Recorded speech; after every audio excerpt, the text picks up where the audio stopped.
North Korea के supreme leader और तानाशाह किम जोंग उन की गुमशुदगी को लेकर कई तरह के दावे किए जा रहे हैं। हालांकि ये अभी तक स्पष्ट नहीं हो पाया है कि किम जोंग कहां है या फिर उनकी सेहत अब कैसी है। इसी बीच जापानी मीडिया में दावा किया गया है कि किम जोंग की अनुपस्थिति में सरकार के सभी बड़े फैसले उनकी छोटी बहन किम यो जोंग ले रही है। किम यो को पिछले महीने किम जोंग ने ही देश के लिए अहम फैसला लेने के लिए एक कोर ग्रुप में शामिल किया था। उनका नाम किम जोंग के उत्तराधिकारी के तौर पर भी बार बार सामने आ रहा है। जापानी अखबार गेंदई बिजनेस के हवाले से मिरर यूके ने खबर दी है कि किम जोंग के प्योंगयांग में ना होने की स्थिति में उनका काम किम यो देख रही हैं।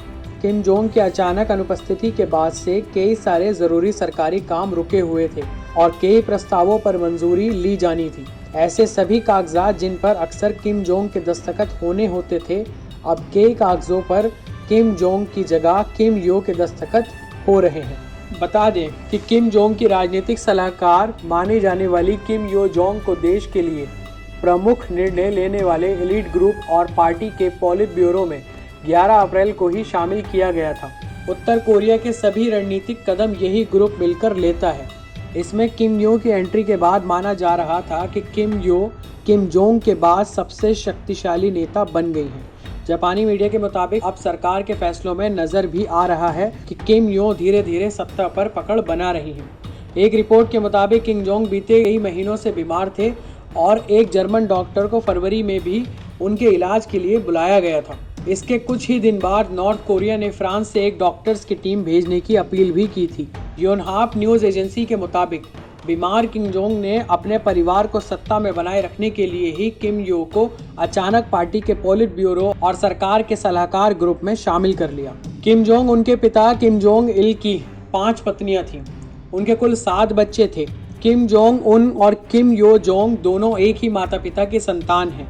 दिसंबर 2011 में किम के पिता की अचानक मौत हो गई थी, जिसके बाद किम ने सत्ता संभाली।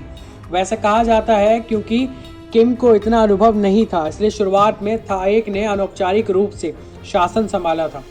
थाएक ने इस युवा शासक को सत्ता संभालने में मदद की थी, लेकिन अब किम थाएक की शक्ति से खतरा महसूस कर रहा था। इसलिए किम जोंग ने उन्हें भूखे कुत्तों के सामने डाल दिया, जिससे उनकी दर्दनाक मौत हुई। तानाशाही और पारिवारिक हत्याओं के लिए मशहूर किम जोंग, जिसने हमेशा ही हत्याएं करवाई, सत्ता के लालच और खुद के हित के लिए किम ने अपनी पूर्व प्रेमिका गायिका ह्योंग सॉन्ग बोल को गोलियों से भुनवा दिया था। ये भी माना जाता है कि सत्ता पर अपनी पकड़ मजबूत करने के लिए किम ने अपने कई परिजनों को लेबर कैंपों में भिजवा दिया है। वर्तमान में किम जोंग के सबसे बड़े फैसले अब उनकी बहन यो जोंग ले रही हैं। ऐसे में आगे चलकर उनकी बहन किम जोंग के लिए कोई खतरा ना बन जाए और ये सत्ता पर काबिज होने के लिए अपनी बहन को जान से ना मरवा दें। ये तो आने वाला समय ही बताएगा, लेकिन नॉर्थ कोरिया की राजनीति में ऐसा मोड़ नॉर्थ कोरिया और वहाँ की जनता के लिए कहीं ना कहीं खतरे की घंटी तो है ही। वहीं इसका असर वैश्विक स्तर पर भी जरूर देखा जाएगा। हमारे चैनल को सब्सक्राइब करना ना भूलें। धन्यवाद।